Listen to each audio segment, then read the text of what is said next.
La matinale écho de Radio Classique avec Stéphane Pedrazzi. Comment j'ai réussi reçoit ce matin Karima Ben Abdelmalek. Bonjour. Bonjour.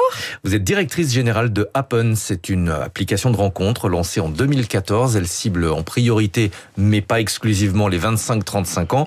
Et vous proposez un concept intéressant. C'est une application de rencontre en ligne, mais qui valorise les rencontres dans la vraie vie.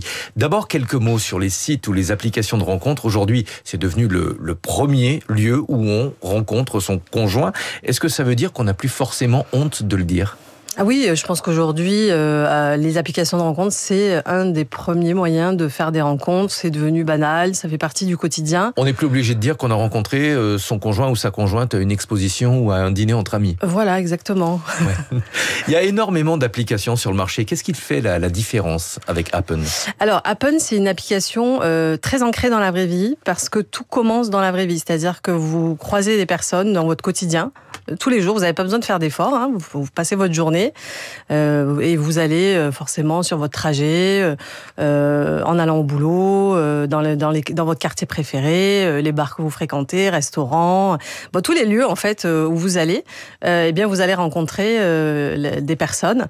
Et en fait, Happen, c'est le petit coup de pouce au destin. En fait, la technologie vient juste accélérer finalement la rencontre. Mais ce sont des personnes que vous deviez et vous alliez de toute façon rencontrer. C'est-à-dire que mon téléphone portable va mémoriser d'une certaine manière les personnes que j'ai rencontrées tout au long de la journée. Qui vont vous accompagner dans la journée. C'est-à-dire qu'en fait, ce sont des personnes que vous croisez, comme dans la vraie vie. Ouais.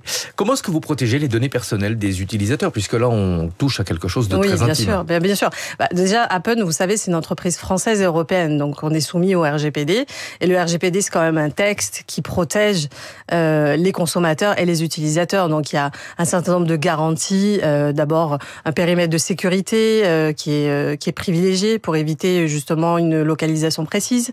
Vous avez un certain nombre aussi de mesures de protection, c'est-à-dire de conservation, de limitation. C'est-à-dire que vous parliez, vous voyez, de la donnée de géolocalisation. Elle est régulière, elle est supprimée au fil de l'eau. On conserve pas. Vous ne conservez pas de données personnelles si, on a des données personnelles, mais on ne conserve pas d'historique qui pourrait mettre en risque une personne. Donc, mais qui pourrait, par exemple, ces données personnelles être récupérées par des pirates informatiques. Non. Puis d'ailleurs, les informations ne sont pas publiques. Ce type d'information n'est pas public. Ce que vous savez juste, c'est les personnes que vous avez croisées.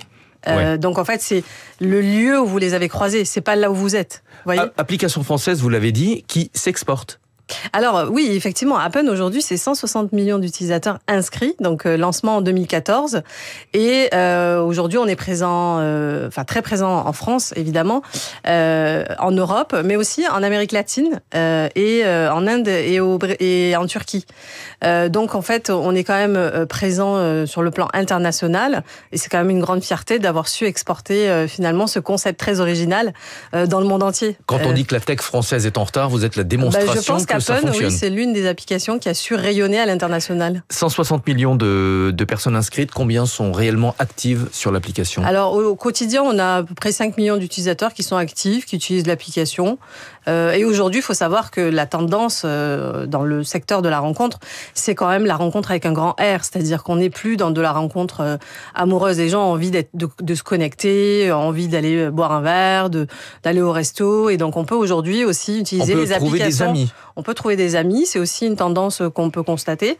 Ce qui fait que les applications de rencontre, au-delà du fait que maintenant elles sont banalisées et généralisées dans le quotidien des gens, c'est aussi un moyen d'être connecté, de socialiser, et pas uniquement de faire des rencontres amoureuses. Donc c'est ça la grande évolution. Je vais me faire l'avocat du diable, mais les ados qui passent leur temps sur leur téléphone portable, y compris pour rencontrer des amis ou l'âme sœur, est-ce que c'est pas un peu triste comme époque ? Ah, c'est totalement triste, et c'est pour ça que je trouve que le concept d'Happen c'est une grande force justement pour lutter contre la vie 100% digitale de nos jeunes et même de tout le monde en fait. C'est pas que les jeunes qui sont concernés par ça, parce qu'Happen incite justement à aller dans la vraie vie. Nous, on va dire notre leitmotiv, notre motivation, c'est d'inciter les gens à sortir, parce que s'ils sortent, ils vont croiser des gens sympas avec qui ils pourront faire des belles rencontres. Et donc je pense qu'effectivement, il faut trouver un équilibre entre le digital et la vraie vie, et Happen crée ce pont entre la vraie vie et le digital. L'application